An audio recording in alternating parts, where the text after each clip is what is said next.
बिस्मिल्लाहिर्रहमानिर्रहीम। अस्सलाम वालेकुम। हकीकत टीवी साइंस एंड हेल्थ में खुश आमदीद। ऐसा लग रहा है कि अब आहिस्ता आहिस्ता यूरोप में इनकलाब की शुरुआत होने वाली है और इस दफ़ा का जो इनकलाब होगा वो यूरोप को ले डूबेगा। देखिए, सीन ये हुआ है कि एम्स्टर्डम से एहतजाज शुरू हुआ है इस दफ़ा। ना तो ये फ़लस्तीन का एहतजाज है, ना ये इजराइल के हक़ में है, ना ये महंगाई के ख़िलाफ़ है, ना किसी और के ख़िलाफ़। ये बड़ा यूनिक एहतजाज है और इसमें एम्स्टर्डम के अंदर एहतजाज जब हुआ है तो नीदरलैंड में कहा यह जा रहा है कि इनफ इज़ इनफ हो गया। ये नेटो कंट्री का एहतजाज है, ये आप ज़हन में रखिएगा। अब हमने किसी सूरत यूक्रेन को सपोर्ट नहीं करना, ना 1 रुपया यूक्रेन को देना है, ना हथियार देने हैं, ना कुछ देना है, और इस जंग को करें ख़त्म और अपने आप को निकाला इस जंग से। अगर यूरोप की बाकी कंट्रीज नहीं निकलती तो आप निकलें यूरो जोन से और यूरोपीय यूनियन से भी बाहर निकले। अब यूरोप टूटने के करीब उसकी शुरुआत अब हो रही है, ये बिल्कुल आप सही समझ रहे हैं। इस सूरत हाल में वहाँ पर आवाम निकल रही है। अब आहिस्ता आहिस्ता इस सूरत हाल को ख़तरा उनको ये पैदा हुआ है कि ये यूरोप के बाकी ममालिक में भी होने वाला है कि वो कह रहे हैं कि रशिया से करें दोस्ती, इनफ इज़ इनफ हो गया। हमारे मुल्क में हो रही है महंगाई। जब से यूक्रेन की जंग छिड़ी है आप उनको दे रहे हैं हथियार, आप गैस ले रहे हैं 3 ममालिक से, और वो भी थर्ड वर्ल्ड कंट्रीज़ को होते हुए, यानी वो इंडिया की तरफ जाया, वो किसी और कंट्री की तरफ जाए, फिर एक और थर्ड पार्टी की तरफ जाए, करते करते गैस हम तक पहुंची है जो डायरेक्टली पहले रूस से मिलती थी, अब हमें बड़ी महंगी मिल रही है। हमारा जीना हराम हुआ। यूरोप में महंगाई उरूज पर है, इन्फ्लेशन उरूज पर है, अनएम्प्लॉयमेंट उरूज पर है, हालात ख़राब है, इंडस्ट्री डाउन हो रही है, चाइना आगे जा रहा है। तो इस सूरत हाल में पहला इनकलाब का जो सिस्टम है वो अब सामने आ रहा है। आवाम निकल आई है बड़ी तादाद में, और आप उससे भी ज़्यादा हैरान होंगे इस बात को जानकर, इंटरनेशनल और लोकल मीडिया में किसी जगह पर इस एहतजाज को या इस तरह के जो एहतजाज अब सड़कों पर होना शुरू हो गए जगह नहीं दी गई। किसी एक मीडिया चैनल ने इसको कवर नहीं किया। अब वो वहां पर कहा गया है कि काम नहीं कर रहे। देखिए, ट्रंप ने कहा था कि मैंने यूक्रेन को एक धेला नहीं देना, ना पैसे देने, ना हथियार देने हैं, ना कोई चीज़ देनी, मैंने करनी है ये जंग बंद। अब जाहिर सी बात है, जब ये सूरत हाल है तो प्लान अब ये हुआ है कि जब ट्रंप नहीं देगा तो यूरोप देगा। अब यूरोप के अंदर अगर एहतजाज शुरू हो गया है और वहाँ पर अगर एक मुल्क में एहतजाज अब शुरू हो गया है और उसके बाद ये फैलते फैलते बाकी मुल्कों में जाएगा, अब वो कह रहे हैं कि जी हम महंगाई को बर्दाश्त नहीं कर सकते, हमारे नाम पर आप ये जो हथियार, ये चीज़ें, यूक्रेन को सपोर्ट करें, इनफ इज़ इनफ करें। हमने किसी सूरत ये जंग नहीं करनी, क्योंकि तीसरी जंग अज़ीम में मामला बदलने के लिए जा रहा है।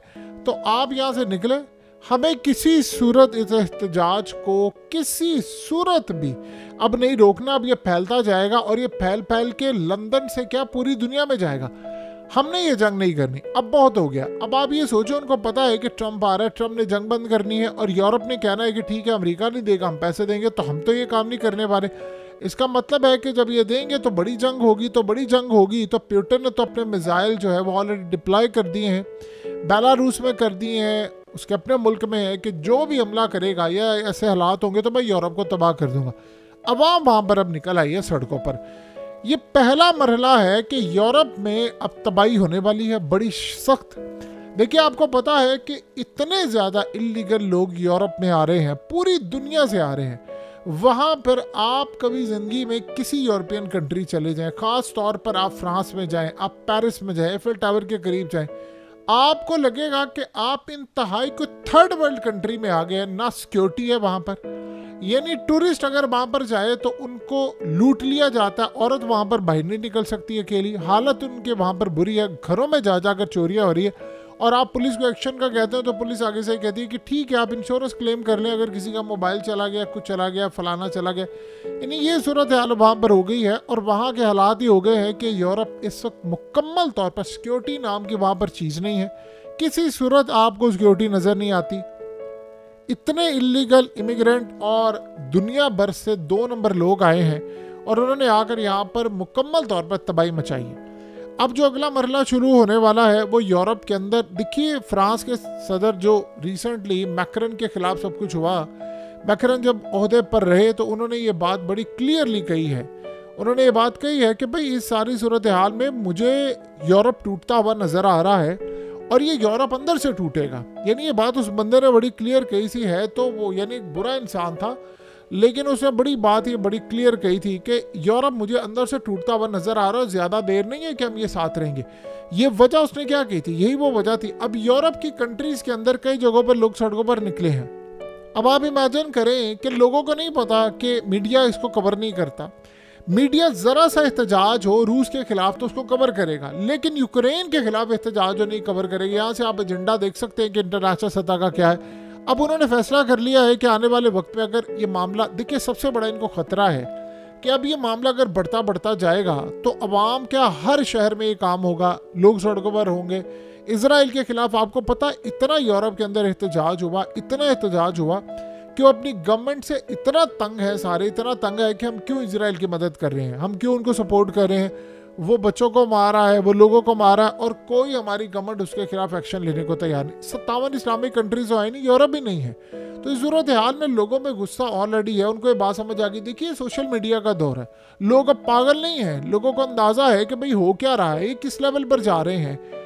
वहां पर उन्होंने अपना माहौल बेहतर किया। वो कह रहे हैं हालात ख़राब हैं यूरोप के, तबाही हो रही है वहाँ पर, तो हम ये काम क्यों करें।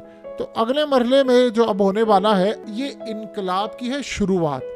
ये यहाँ रुकने नहीं वाला, ये आप ज़हन में रखिएगा, क्योंकि अगला जो ये प्लान कर रहे हैं वो ये कर रहे हैं कि यूरोप के अंदर एक जंग छेड़ी जाए, और बहुत बड़ी जंग। असल मसला ये है कि ट्रंप के आने के बाद अगर अमेरिका पीछे हट जाता है तो यूरोप ने असल में ये लड़ाई करनी, क्योंकि नुमाइंदे तो उनके भी वहाँ पर बैठे हुए हैं। तो इस सारी सूरत हाल के अंदर आप ये देखें कर क्या कर रहा है इस वक्त रशिया, उसने बहुत सारे यूक्रेन के इलाके ले लिए। अब यूक्रेन के अंदर भी ये मामला बड़ा ख़राब है, वहाँ पर बदतरीन डिक्टेटरशिप ज़ेलेंस्की ने कायम की है, यानी उसका सदारती टेन्योर पूरा हो चुका हुआ है, लेकिन वो छोड़ने को तैयार नहीं है। इसलिए नहीं तैयार। देखिए आप एक बात बताइए, ज़ेलेंस्की की इतनी औकात है कि वो अमेरिका के सदर को ललकारे जो आने वाला है कि तुम हमारे मामलात में ना बोलो, कि तुम ये जंग बंद नहीं करवा सकते, तुम्हारी इतनी औकात नहीं है, फलाना नहीं है, हम तुम्हारा कहवा नहीं मानेंगे, हमें फोर्स ना करना, हमें फलाना ना करना। इसकी उतनी औकात है जब तक इंटरनेशनल खुफिया ताकतें आगे बढ़कर ये काम ना करें।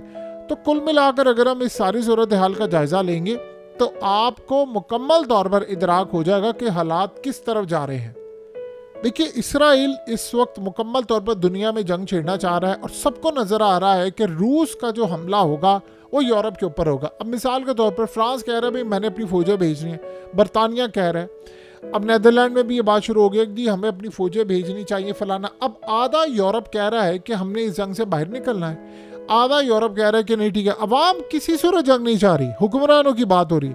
तो अब यहाँ पर लोगों के सब्र का पैमाना हो गया है लबरेज। वो कह रहे हैं कि यार बस करें, हमें यहाँ से बाहर निकलना है। अगर ये लहर पूरे के पूरे यूरोप में फैल गई तो फिर आप ये सोचें कि हुक्मरानों का तलट पलट तो काम होगा, लेकिन अवाम के सब्र का पैमाना लबरेज होगा और वो छोड़ेंगे नहीं। बड़ी तादाद के अंदर वहाँ लोगों के हालात ख़राब हैं, इन्फ्लेशन बढ़ रहा है। आप यहाँ से अंदाज़ा कर लें कि यानी यूरोप की मार्केट मुकम्मल तौर पर तबाह हो रही थी चाइना की इलेक्ट्रिक कार्स आने के बाद। अब यूरोप ने उन पर कर दिया है टैरिफाइड, टैक्स लगा दिया है बहुत ज़्यादा कि आपकी प्रोडक्ट आकी, वरना तो ख़त्म हो गई थी वहाँ पर। तो चाइना ने फैसला क्या किया, चाइना ने कहा जिस मुल्क ने मुझ पर टैरिफाइड किया है मैं उस मुल्क की प्रोडक्ट्स पर टैरिफ लगाऊंगा। अब आप ये सोचें कि फ्रांस की शराब और ये तमाम चीज़ें दीगर जाती हैं चाइना और दुनिया भर में जाती हैं। आप अगर देखें यूरोप की जो प्रोडक्ट्स, चाइना इतना बड़ा बायर है, लोग हमेशा ये समझते हैं कि चाइना इंपोर्ट करता है। चाइना बड़ी तादाद के अंदर चीज़ें इंपोर्ट भी करता है, यानी खाली वो तेल नहीं इस्तेमाल करता, वो और बहुत सारी चीज़ें हैं।